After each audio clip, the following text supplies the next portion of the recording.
What's up, folks? What's going on? This is Ant, CEO of MFR Seasons and Sauces. And if you're not doing nothing on Sundays at 6 p.m., you gotta check out The Man Cave. I approve this message, and I'm on my way.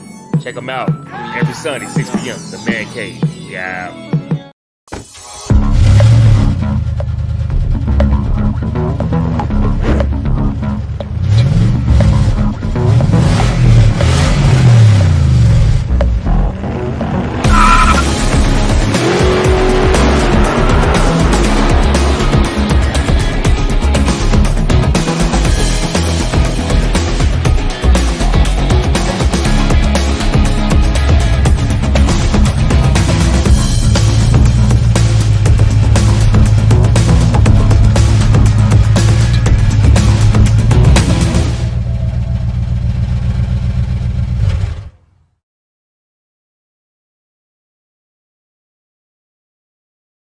Yo, welcome to another edition of the Man Cave, where we give our opinion on just about everything. Man, welcome to another steamer today, man. And I want to welcome my brother to the show.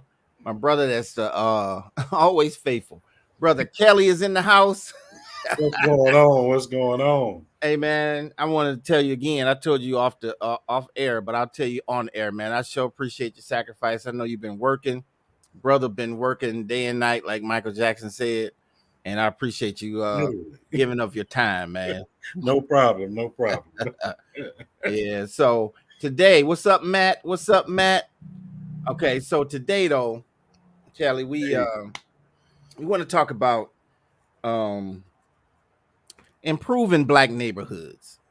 You know, me and you live in really close proximity to each other, right? All right. And we've been watching our neighborhood turn black slowly. So as a result, Yeah.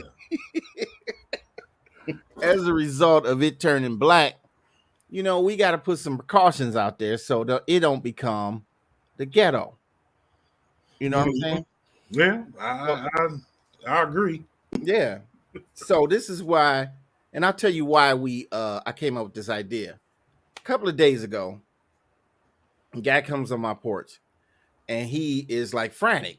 His face is looking all like this, and he ringing my doorbell, and I don't know if he did it on purpose, but it lifted my mailbox up. I'm like, what the heck are you doing? So I'm watching him on my Ring camera, and I'm like, I'm in the bathroom, so it ain't like I can like get up and leave. But then he rung the doorbell, started looking around my porch into my yard. Then he came off my porch and started looking like at the roof. I'm like, what are you doing? Then he goes back. He leaves my front porch, goes to the side of my house, and look like he finna come through the side. I'm like, who is this dude? Because I got cameras. Right? So my garage door was open. When I saw him come walking toward my garage, I started throwing clothes on. Right. So I went outside, and then you would have been proud of me, Kelly, because I kicked the garage door and I did this flip on the garage floor, and I came up like this.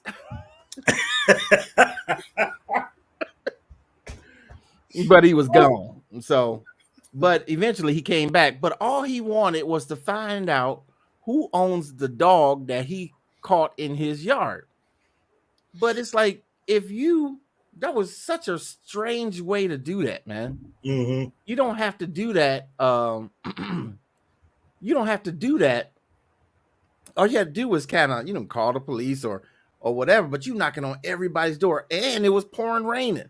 So it makes you look really silly. Anyway, that right there is real suspicious to me. You got somebody in the rain, yeah, walking around like that, banging on people's doors. I mean, it's a lot of stuff that come to mind. My first thought is drug addict. Yeah, And you're trying to see what you can see, so you can get what you can get or whatever. Yeah. So that made my wheels start turning, right? Mm-hmm. And I was like, well, wait. So what I did was, our neighborhood has a Facebook page for the neighborhood. So I took the footage from my camera, put it up, said, y'all know this dude? Because, he finna get hurt. and nobody knew who he was. Then he comes back, and I went outside and I start, hey man, what's the deal? And so he explained to me, I'm a dog lover. Now to see this dude, you think he coming because somebody had done touched his daughter or something like that. And he trying to find a dude.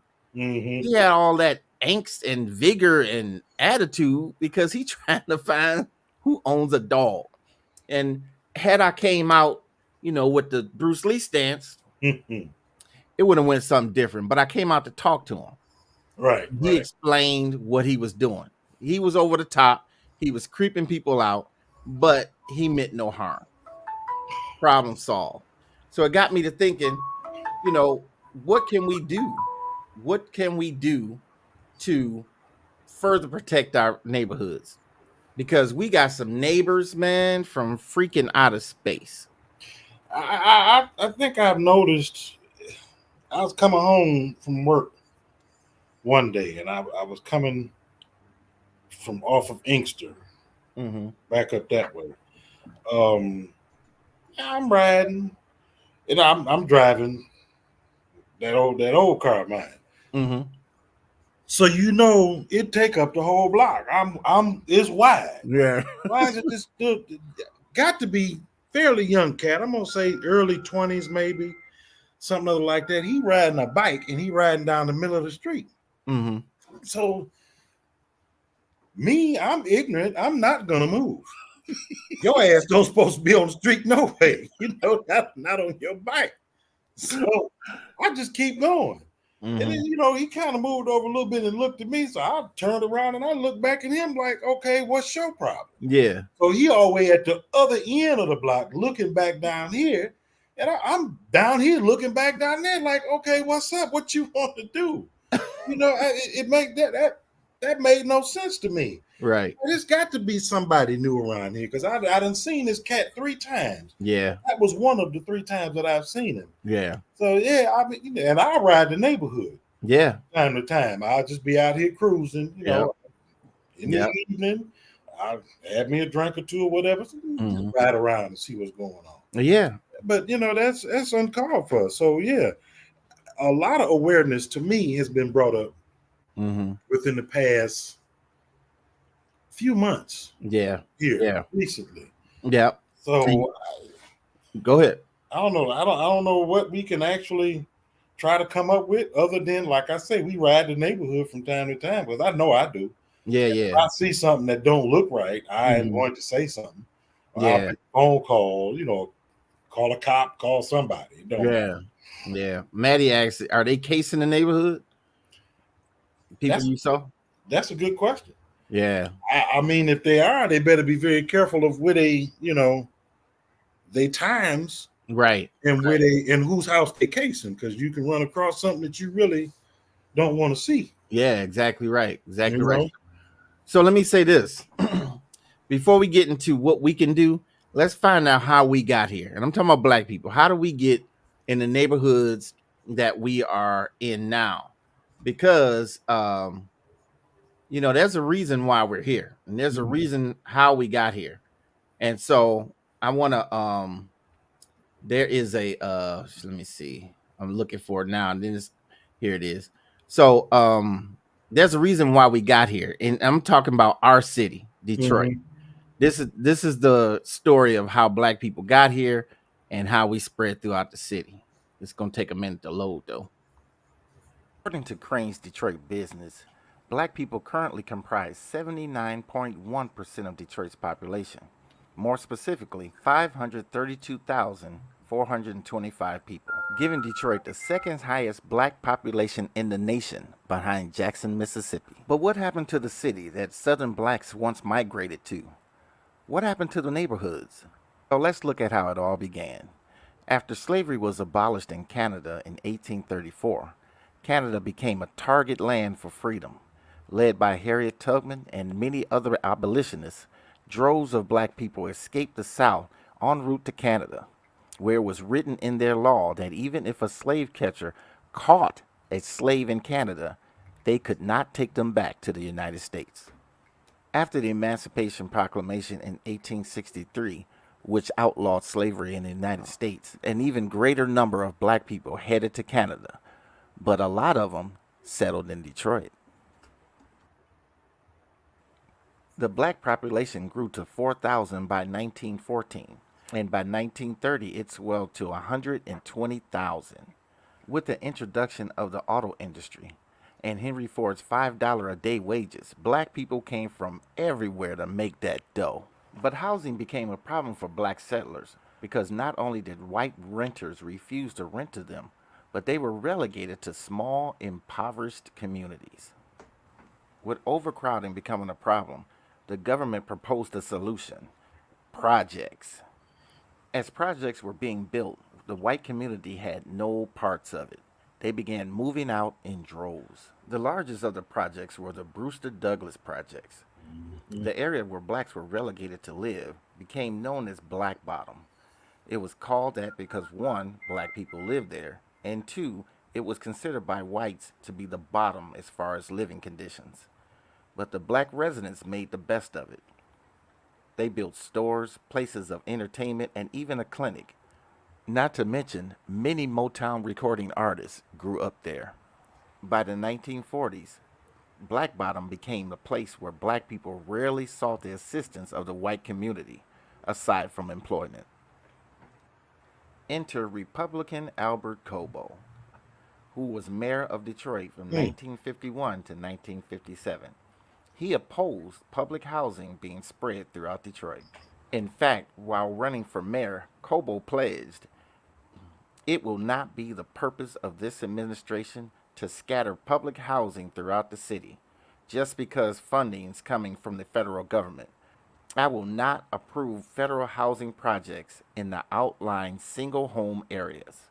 Cobo won the election that year and not only confirmed his fight against public housing, he also displaced all of the Black Bottom residents by building a new freeway that went nowhere. According to Cobo, the reason was he wanted to allow residents faster access to downtown. So the displaced black residents began to move deeper into the city and in other areas like Inkster, Ecorse, River Rouge, Southfield, until the black community reached 80% of Detroit's population, back when Detroit had 1 million residents. Today, Detroit's population is 640,000. With less population and more crime and more blight, what do we do about our neighborhoods? So, knowing that, see, I need to get to the cause of the problem before we start talking about the problem, because I always use, I kind of use this example. You can't tell people to spray Raid in your house if you're gonna keep eating all over the house and leaving crumbs. So let's talk about the source of the problem, and then we talk about how we can spray the Raid. Okay, so we came up here from the south, and we got this Ford $5 a day deal, but Dearborn wasn't having it. Dearborn was like, y'all can come up here, but you can't live in Dearborn. Come and work in Dearborn, but don't live in Dearborn. And so black people started going to where they can afford, which was the Black Bottom area. And so then afterwards, projects started going up to keep large concentrations of black people in one area. And it was to the west of the Black Bottom, and it was to the east of Black Bottom, because they knew they was going to bust up Black Bottom with 375. 375 is a freeway that goes nowhere. Displaced all these people, and then they all started dispersing. They went in every direction, even to the southern suburbs, is what I'm saying. So when even like what I'm saying, even in the projects, black people made the best of it, because you had most of the Motown singers came from the projects. A lot of sports figures came from the projects. So they made the best of it. So now that we have got home ownership, we're in affluent neighborhoods, we're in good neighborhoods, and we some streets are all black. Why aren't we making the best of it now? I mean, we got more opportunity than we had back in the $4 or $5 a day deal. Why aren't we making the best of it? You know what I'm saying? We got kids with two parent homes, and they don't do anything. They don't want to work. They think work is too hard. Mama's been babying them and all of that stuff. And then they don't contribute to their neighborhoods. So, but I'm so that's the cause. So here's the raid. So let's talk about the little raid stuff that we got to spray raid on. Give me a couple of your pet peeves that you see in your neighborhood, Kevin. Like I say, that one, you get folks riding in the middle of the street. That's a big pet peeve to me. And how, you got people that just, I mean, for instance, on me, one pet peeve I got is when they came and did my neighbor's driveway. Yeah. And they call themselves putting down grass after they done dug everything up. Nothing but weeds. Oh, yeah. Nothing but weeds. So, yeah, that's a pet peeve. Yeah. You put all your work in, you try to make your yard look nice. And, I tried to keep mine up best I could. It look like crap right now. Yes. It looks horrible, and I do not like it. Yeah. But yeah, that's one or two of my pet peeves. Let me tell you some of mine. Basketball rims in the street. That bugs me, man. I mean, I drive trucks, so when you have a basketball rim on the side, you are narrowing the street. If you're gonna play basketball in the street, when you are done, take your basketball rim off the street. Right. The street is community property. Just because it's in front of your house, don't mean you can keep stuff there. Actually, you only own from the grass that touches the sidewalk to your house. Back to your house. Yeah. Back to your house. That's your property. From the sidewalk all the way to the street and including the street is not your property. Right. So basketball rims in the street. Cars on the lawn. I can't stand cars on the lawn. Yeah. That kind of stuff, man, come on. It burns me up. It's like, okay, so if you got a car on the lawn, you should have a driveway or someplace you can put it on, because your lawn, you making everybody's neighborhood look terrible. Yeah. Another thing is, and I had to deal with a kid eating candy and just drop the paper right in front of my house. That, yes, is a big pet peeve. Yeah. So somebody's throwing trash in your yard. Yeah. Throwing trash in the yard. Yep. Another thing is loud engines in cars and loud music. Like, everybody needs to hear your music. Everybody don't get a thrill from what you listen to like you do. And I could understand a motorcycle being loud, because motorcycles need to get the attention of drivers. That don't bother me too much. But loud cars, yeah, that bothers me. Yeah. Like, dude, come on, man. And I would hate to live next door to somebody who has to start up a loud car. Anyway, and one of my other ones is speeding through a neighborhood. Speeding through a neighborhood. Why in the world do you need to do that? Now, of all the things that I said was a pet peeve, and by the way, everybody in the chat room, tell me your pet peeves. Of all the people, all the things that's the pet peeve, there are laws in your city against it that you could take up on and get that stuff eliminated. You could do that. But why don't people do that? They don't do it because they're scared. They don't want to be a snitch. They don't want to cause problems. They don't want to do that. But they'll live with all the pet peeves. That's what I don't understand. So, but anyway, those things are problems. But let me tell you what the biggest national problems are. And we went over a couple of them, but the number five, biggest problem, and you would think this be number one, is weirdos. It's labeled as weirdos, and that's drug dealers, drug users, people who just kind of hang around a drug house. Mm-hmm. That's the fifth biggest problem. But you can deal with people. The police can clear that out. Number 4 is careless pet owners, because careless pet owners allow their dogs to poop on your lawn. Mm-hmm. And guess what happens when they poop on your lawn? It attracts rats. Yeah. And that becomes an environmental problem. So, and I don't know about you, but I did have a problem with a next door neighbor who wouldn't clean up her dog's poop. And she had like rats running through her yard because they were more than happy to eat that poop. Right? Mm-hmm. So number 3 is slobs. People who just keep their house ransacked looking, junk all the beer cans on the porch and all that stuff because you're feeding animals. Right. Because spiders and insects get in beer cans and bottles. And if you leave all that stuff out, you feeding the vermin. That's number 3. Number 2 is one of my friends could that's on the show, look in the audience, she could verify this. Property line violators. Yeah, property line, always on your property.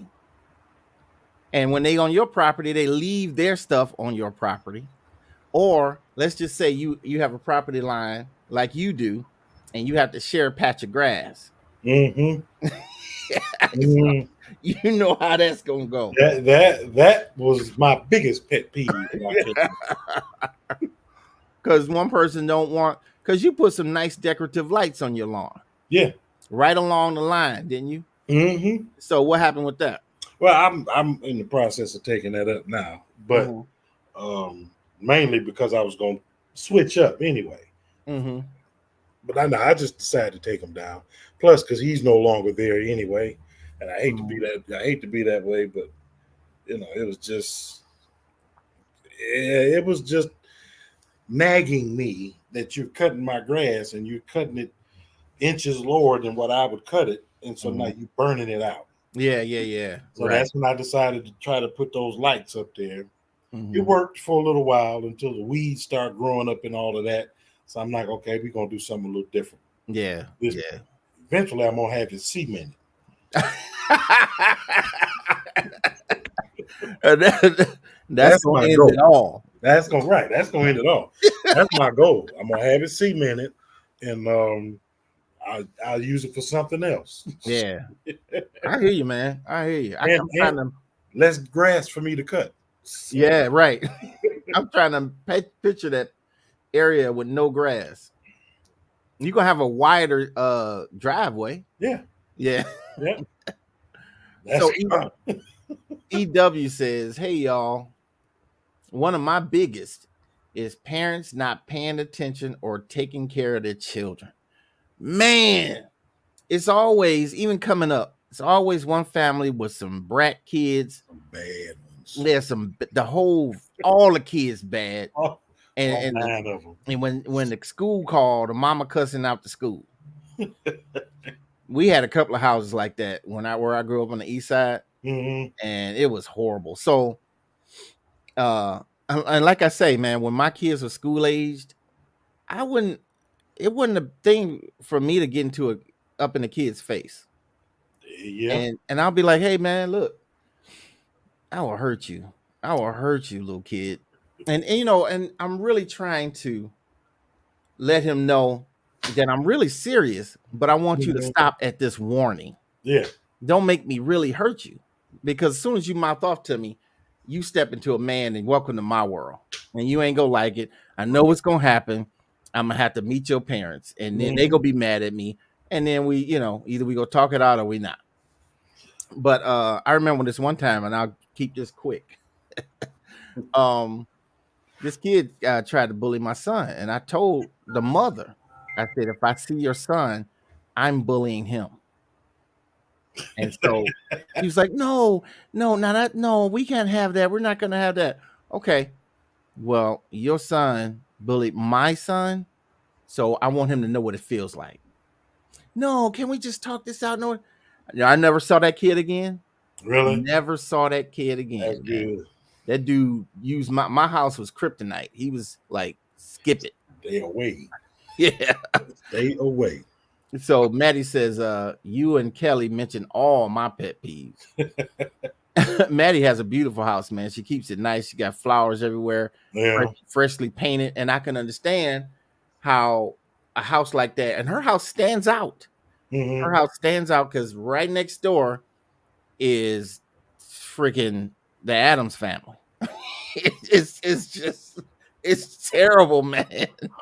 It's night and day. It's like beautiful day and a storm. Oh my God. So she does all she can, and she put up barriers and everything just so she wouldn't have to deal with them, but she still had to deal with something.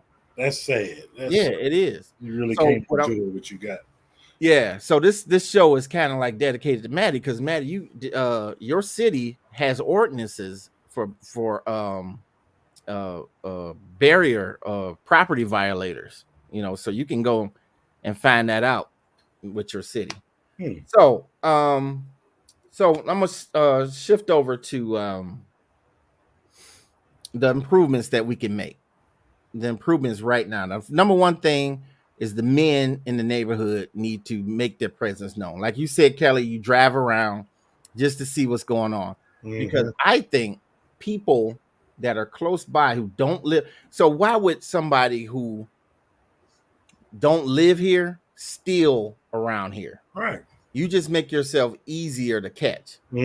So you got people that migrate from other places and say, hey, woo, wow. And they like to steal from another area. And so then they take it back to their area. So you know off rip that they not from this neighborhood.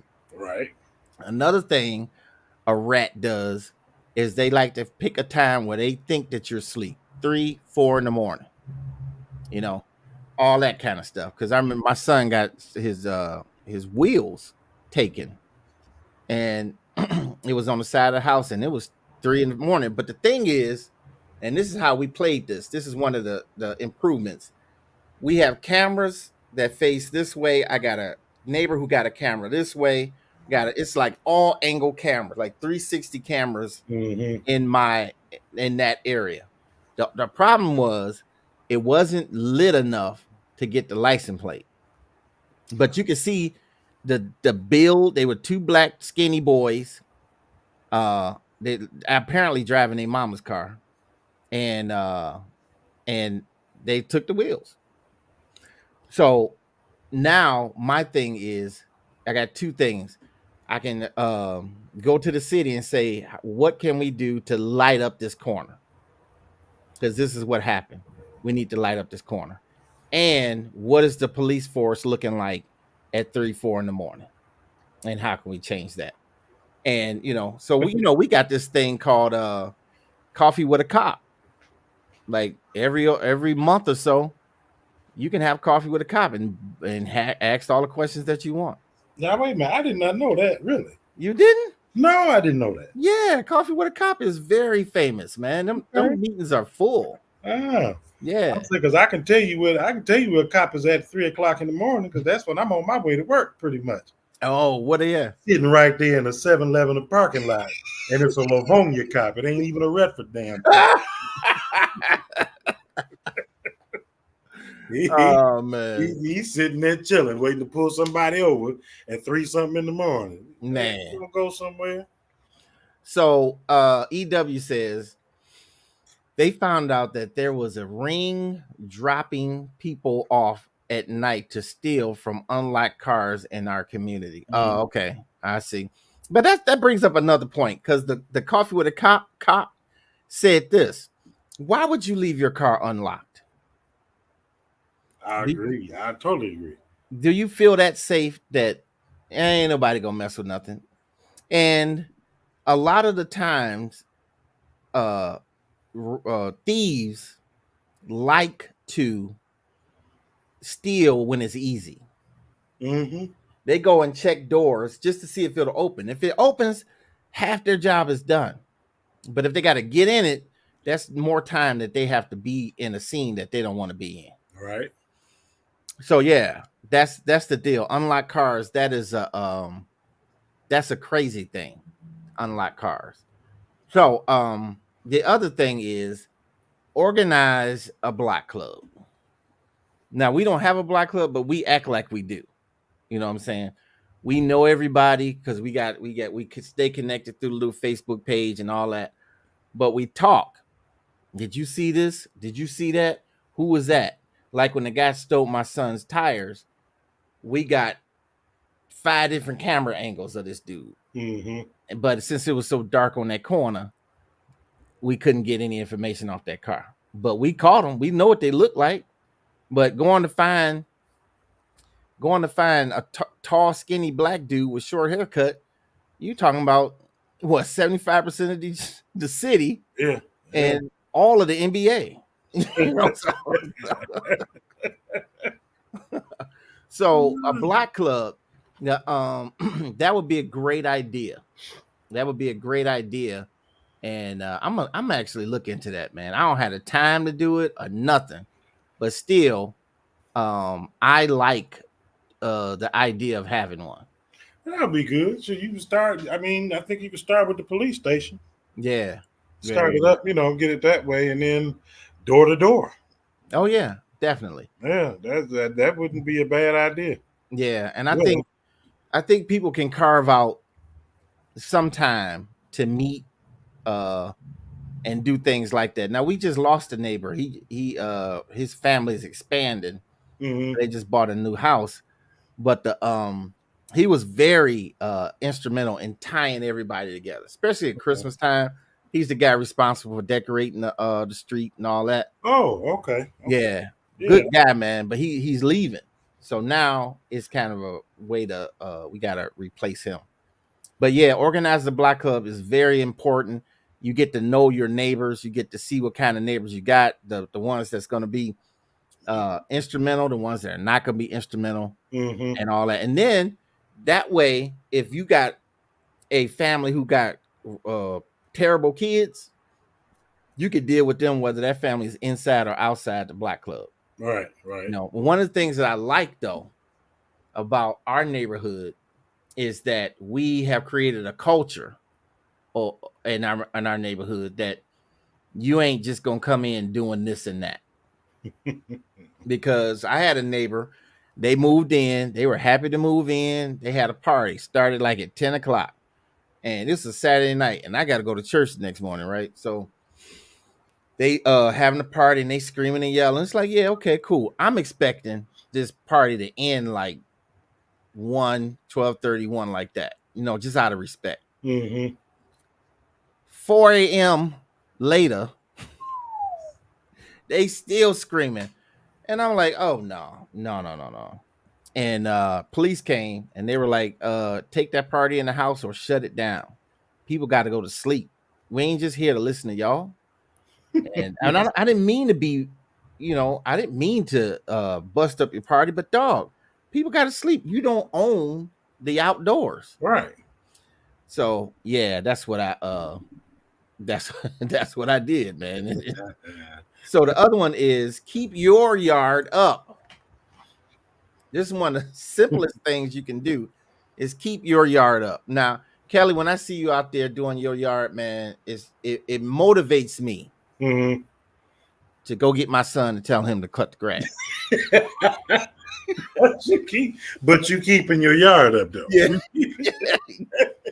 And even if you don't know what to do, man, there's always a neighbor that knows what to do. Like I get points from you and I get points from Art about fertilizing and stuff like that. Because one time, I get a little gun shy about fertilizing. I put too much down. I burnt a hole in my grass. Right. So now I'm always kind of gun shy about it, but I still kind of do it. And I learned to go by the doggone number on the spread. Go but I full do force. that, huh? Don't just go full force. Just open Yeah, it up and just go. yep. And so that was another thing. Keep your yard up. Pick up trash in front of your house. That right now as we speak, there's a trash bag that I saw when I came home from church that I have yet to go out and get. Mm-hmm. But half the reason why we got trash on the yard, I this is the truth because I seen this. It's the garbage guys. You know, it's been a lady in our neighborhood doing the trash all by herself. Mhm. The last couple of times I've seen it. Well, okay, let me rephrase that. The last couple of times I've seen the garbage pickup in the neighborhood, it was a woman, and she Mhm. was by herself. And this woman was throwing stuff on the truck. I mean, like heavy objects. Really? I mean, I cut her some slack. If I see a little trash here and there, I'll pick it up, do whatever. But Hmm. she by herself. Yeah, yeah. That's what I give. Lately I haven't seen nobody because they either early before Hmm. I get home from work Yeah, or they out like damn near when I'm getting ready to go to bed or something. yeah, yeah, yeah. But I never seen the lady. Haven't seen the lady. You have it? No, but I saw guys who were flying in that garbage truck, Yeah, I've just seen trying that. to I've get seen done. them too. Yeah, Yeah, they just trying to get done, and they don't care when they lift that garbage can and yeah, dump it, and then they fling it down. It's stuff flying everywhere, and they leave. everywhere. Yeah, Yeah, because one time they busted some glass, and I went down the street and just swept it up because I didn't want nobody to get a flat. all right. But yeah, that's the deal. So Maddie says, you know how I lock down my vehicle. Man, let me tell you, Maddie could be going to the richest neighborhood in the world, right? She could park her car in the middle of ain't not one thief nowhere within a I 3 mile lock it radius. up. Damn right. And she'll put a club on. You know them chains that the on the flatbed tow truck that she got chains to lock her wheels to the ground. she, she got like 13 Bibles that she lying around the windows. Say, Maddie, I trust no one. Well, Maddie don't trust. She like Nino Brown. I don't trust nobody. Ain't mad at you. Well, I mean, Don't trust man, nobody. me and Maddie would go out to have something to eat, and man, she click, click, click, click, click, click. You know those all those locks that be on the door. Uh-huh. She got a thousand Lock it, locks. lock Okay, it down. Maddie don't be playing with her car, man. She don't be playing with her car. Kimmy says littering is her biggest pet peeve. I understand Yes. that. You know what else is my pet peeve? And this is probably something small and probably something that just bothers me.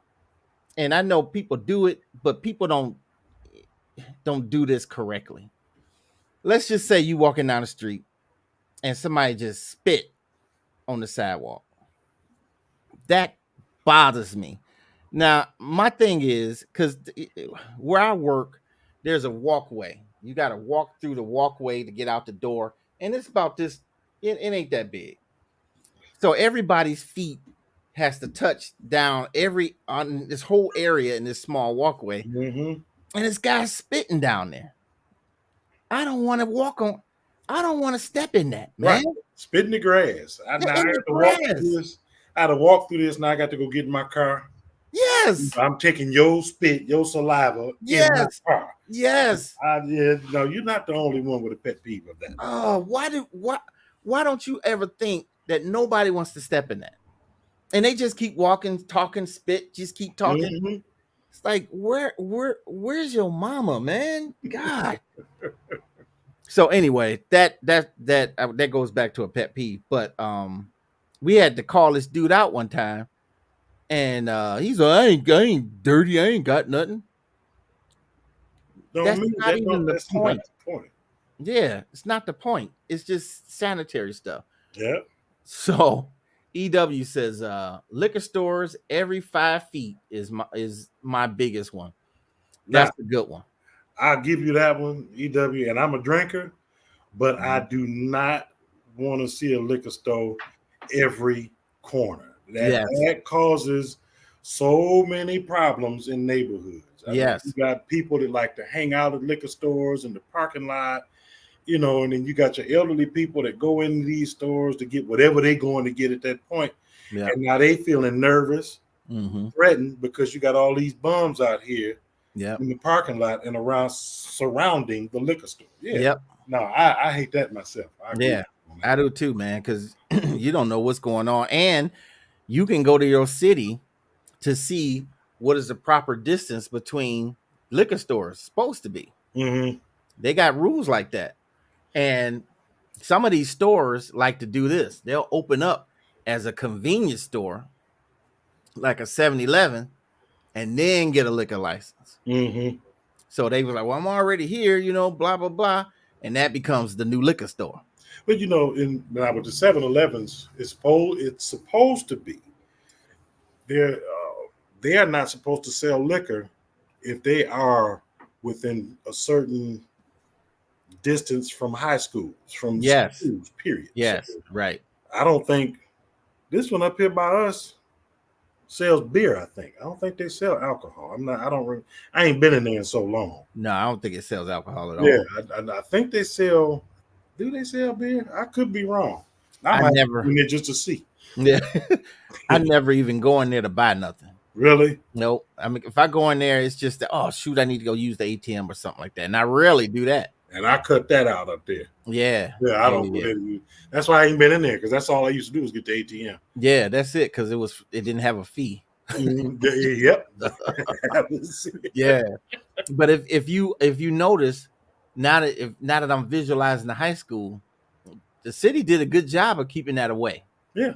Because we got 2 high schools. And they did a pretty good job of keeping that away from there. Yep. So I you gotta admire that about them. But some cities, man, they don't care. You know, when I was coming up, we had a liquor store across the street from a liquor store. You know, I remember them days. Yeah. And let me ask you this: have you ever gone down? Excuse all the local talk that me and Kelly are doing for everybody that lives outside of our area, but maybe you can identify with this in your city. The boundaries of your city, you know, usually, like for us, is 8 Mile. 8 Mile is the longest boundary that we have, the longest straight boundary. To the south of it is Detroit. To the north of it is white suburbs, right? So I'm driving down 8 Mile, and I noticed I'm going eastbound. So Detroit is on my right.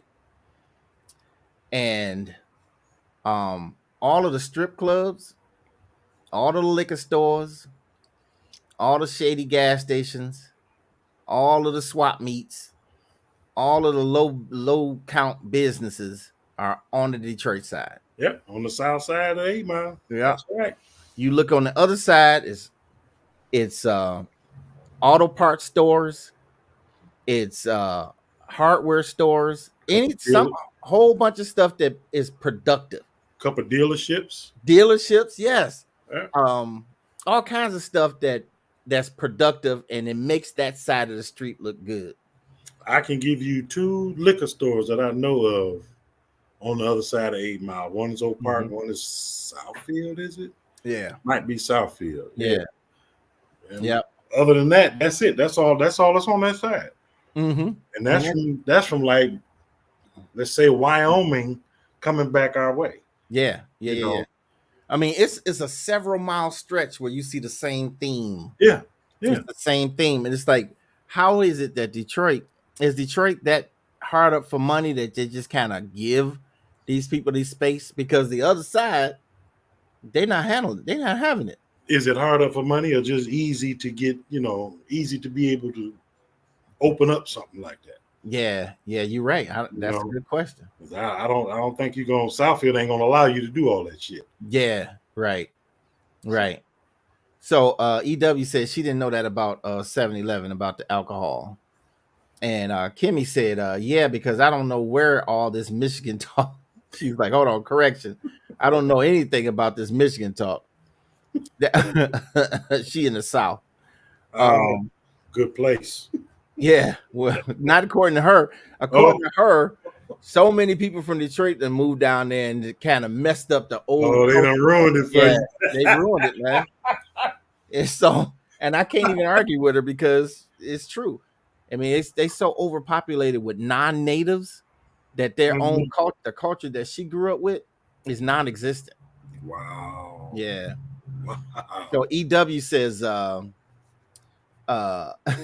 she says, driving through, you can tell when you've crossed. Yep, because it gets instantly clean if you're going away from it. So Detroit officials have sold out, Miss Andrews said. So Ursula Andrews.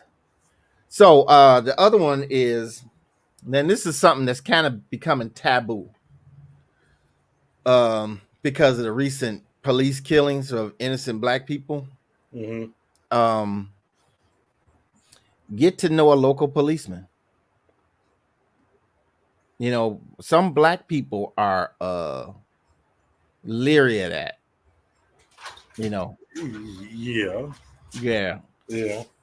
So if you know, that's why I say the whole coffee with a cop thing, it's safe ground. Safe ground, I guess. You know what I'm saying? But you know, you gotta some people raise one eyebrow to the police. So, and you can understand why they do that.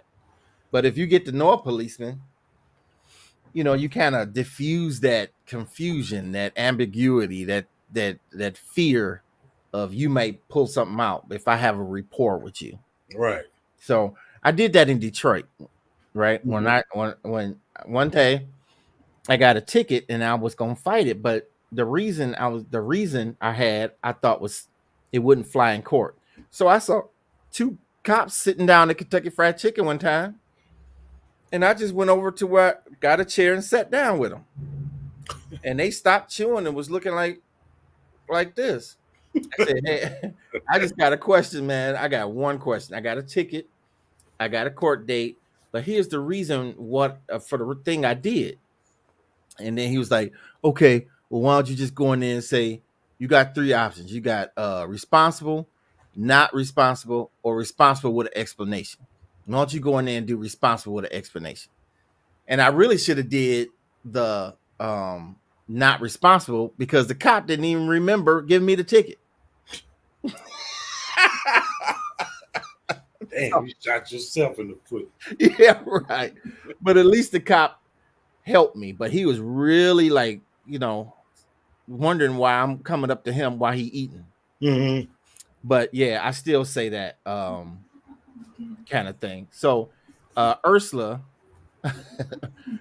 says some states have communities where police get special funding to buy homes in certain communities just for their presence. Oh, didn't know that. Didn't know that. That's interesting. Yeah, didn't know that. So the last thing is that you can do that to immediately improve your neighborhood is that when you are leaving for an extended amount of time, let a trusted neighbor know. Yeah, let a trusted neighbor know. And if you really trust them, you can give them your key, you know, and let them know. Empty the mailbox if you got one of those mailboxes that's in your screen door that people can tell you ain't there because the accumulation of mail. Yeah. You can ask them to do that and to help you out like that. But yeah, I got one or two people that I let know. One or two people that I let know because they watch your stuff and they know if you ain't there, shouldn't be too much activity around your place. Yeah. So, but that's the deal, man. That's the deal. That's how we can come together and keep our neighborhood safe. And look, man, one of the things I hate is that people have adopted this prison mentality of not snitching. Look, if my family is involved, you gotta go. No, I'm not gonna just watch you do something because I don't want to be a snitch. I need you to get the heck out of my doggone area. Right. Yeah. like we were just talking off the air. that we used to see this white girl get dropped off at the corner from out of an Uber, and she would walk down to a certain house 2 or 3 times a week, and she got to be real suspicious looking. And man, you should have saw all them phones like.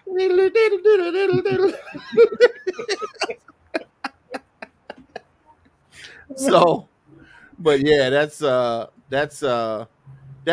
couple of things. I hope we helped we helped enlighten some people on what they can do to improve their neighborhoods. I'm gonna pay a couple of bills right here, then we'll come back and give our final thoughts, Mrs. Kelly. How's that? All right, sounds good to me. Be right back. Hi, this is Danny. Yes, I had a great time at the Man Cave. It was very educational. The things that we talked about, I learned a lot from the guys in the cave. Thank you so much. I would love to be re-invited one day. Hell no! So I can discuss the 5 foes of a woman. Oh, hell no! That we may not vote for Ms. Harris. Oh, hell no! And keep this country as great as it can be with Mr. Trump. Okay, there's gonna be 3 orders of hell no. Okay, there's 2 sides of Ask Your Mama and a large cup of Negro, please.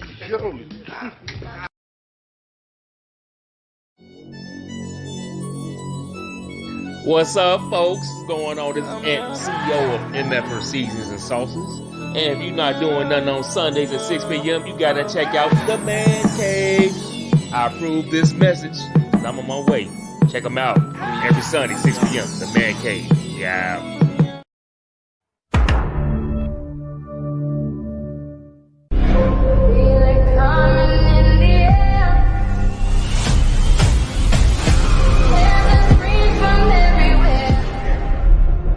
Only thing that's on my mind is who's gonna run this town tonight.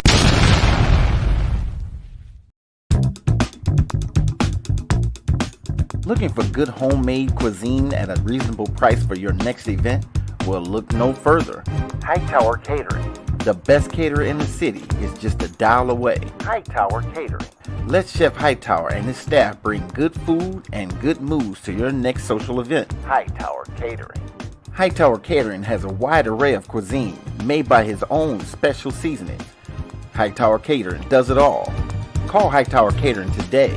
Hightower Catering. Good food equals good mood. Hightower Catering. Call Hightower Catering at 313-478-6030. That's 313-478-6030. And find us on Instagram and Facebook.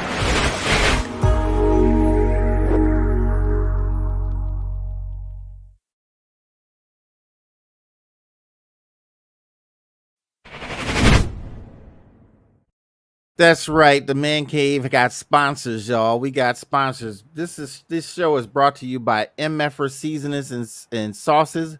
Man, let me tell you, this dude got a wide array of seasonings for every meat that you can ever cook and sauces for anything that you can ever barbecue, man. I'm telling you. What did you think about those sauces and seasonings, Mr. Kelly? I like them. Yeah. And you know I like to cook. So yeah.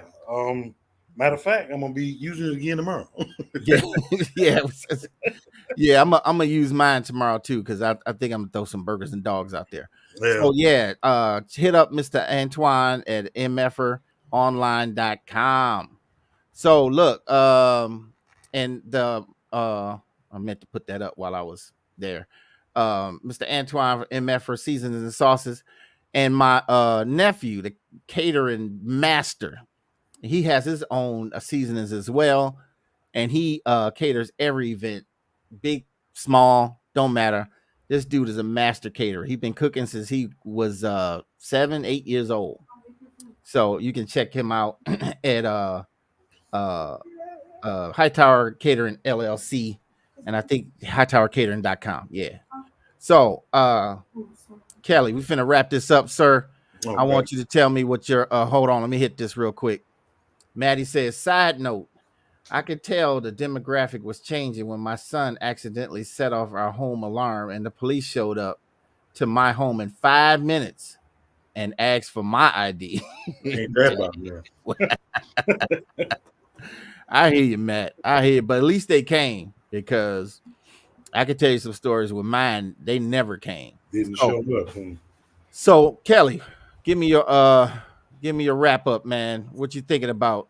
Any new ideas about protecting the neighborhood that we ain't covered?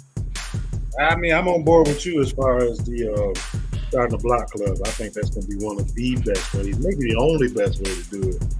You know, we go around checking little people in the neighborhood, we might cause more trouble than anything. Yeah, right. That block club is going to be the best thing. Yeah, I hear you. Get out to actually meet the people that we live around on a daily basis. Yeah, I know a few, but I still don't know a lot. Yeah, I hear you, and it's good to know everybody. Yeah, it is. Yeah, 'cause we still got a thing where our white neighbors really don't want to, like, I don't want to blend with y'all. I just ain't got enough money to move out. You know what I'm saying? Right. So, but once you get to know them, there's really no difference. You know what I'm saying? So, but I get what you're saying. I think that's a good thing for the Black Club. I think people need. Everybody's busy, particularly you, Kelly, because shoot, man, you got a full plate. Man. But I think that people will find the time to talk about ways to protect their property and protect their neighborhood. Now, if Art was here, he'd have brought out 45. This is all I need. This is all I. That was gonna come out. So, that's my protection too, but everybody don't need it. Yeah, right. But yeah, man. So that's the deal, and I'm gonna go to the Coffee with a Cop, and then on a future show I'll tell how what I learned, because there's some things about the law that everybody can have refreshers on, and you will find out that you got more power than you think. I want to do that Coffee with a Cop. Yeah, so I'm gonna find that out, and I don't know why this music ain't playing. My ending music, but it's okay. It's playing on my end. Is it? Yeah. I can't hear nothing. I can't hear it. But anyway, but yeah, so I want to thank everybody who came in. I want to thank Maddie, EW, Miss Ursula. Who else came in? Kimmy, how can I forget Kimmy? And I want to thank everybody that showed up that didn't say anything. I appreciate your time. And so yeah, that's how you do your protect your neighborhood. And the last thing I want to say is, remember when we were black people were relegated to Black Bottom and relegated to the projects, we made the best of it. Now we're not relegated to these areas. We still should make the best of it. That's my closing thing. So thanks everybody for joining us. Mr. Kelly, you can get some sleep now, man. I'm gonna try. So all right, everybody, check y'all out next week. All right, John, have a good evening.